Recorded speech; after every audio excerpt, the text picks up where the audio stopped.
sommes venus en tournée nationale et nous commençons par Ziguinchor. C'est pour parler de la campagne de commercialisation des arachides au niveau du Sénégal. La campagne est ouverte depuis le 30 novembre et nous, notre devoir en tant que syndicalistes, c'est de faire une tournée dans toutes les usines pour parler non seulement aux travailleurs, mais aussi sensibiliser les autorités étatiques pour que ce qui nous est arrivé l'année dernière, le manque de graines, ne nous arrive pas cette année, d'autant plus qu'on parle d'une production record de 1 700 000 tonnes. Nous avons des besoins qu'il faut chercher à satisfaire.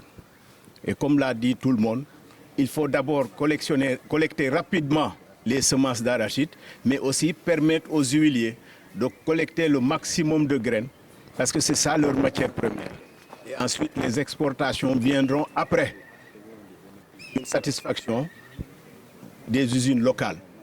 Parce que l'industrie locale a beaucoup souffert ces dernières années de manque de matières premières, surtout l'année dernière.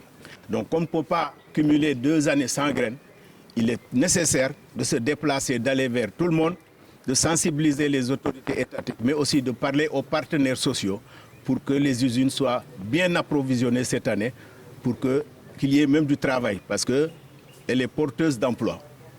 Donc, il faut que tout le monde soit au même pied d'égalité, que nous soyons bien informés, mais que les autorités aussi fassent leur devoir pour que les usines aient beaucoup de matières premières. Oui, ce que nous voulons, et ce qui a été dit depuis toujours, parce que dans le décret 2010-15 du 13 janvier 2010, il est dit que si la production n'excède pas 1 200 000 tonnes, pas d'exportation. Et nous avons vu depuis toujours, presque depuis 2012, que ce sont même les exportations qui commencent la campagne. Donc c'est en porte-à-faux avec la loi. Ce qui est normal, c'est de collecter d'abord les graines. Et quand il y a une production record au-delà de 1 200 000 tonnes, qu'on puisse permettre les exportations. Mais sans ce tonnage, pas d'exportation. Malheureusement, nous l'avons vécu depuis une dizaine d'années et nous voulons quand même que les autorités en prennent conscience parce que les unités locales sont en train de souffrir et de mourir même, si on peut le dire.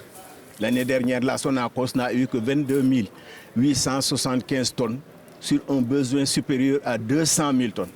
Donc cela veut dire qu'à peine 10% de nos besoins ont été atteints l'année dernière. Malheureusement, on n'a même pas pu structurer, nous faire travailler les usines parce que ces 22 000 tonnes sont éparpillées au moins dans 7 de nos sites de collecte. Voilà ce qui est fait vraiment un grand défaut. Mais beaucoup de problèmes qui fait aussi que nos saisonniers sont restés presque 1 an sans travailler. Nous, en tant que syndicalistes, nous voulons avoir du personnel, faire travailler beaucoup de saisonniers. Et Ziguinchor peut employer au moins 500 saisonniers s'il y a une production. C'est des pères de famille qui ont le droit de vivre, qui ont le droit de travailler. Il y en a qui sont là depuis 20 ans, 30 ans. Donc, il est nécessaire que les autorités étatiques puissent voir que l'industrie locale doit vivre et doit faire vivre ses enfants. Que les exportations, qu'est-ce que ça rapporte aux paysans, au Sénégal? On paye les semences sont subventionnées, les engrais sont subventionnés, le matériel de collecte est subventionné et après production, on donne ça aux étrangers. Et on fait mourir l'industrie locale. Comment peut-on parler de développement? Donc nous faisons un plaidoyer pour que les graines restent au Sénégal. Parce qu'actuellement, il y a tellement d'installations pour les achats de graines que la production locale même peut être absorbée par l'industrie locale.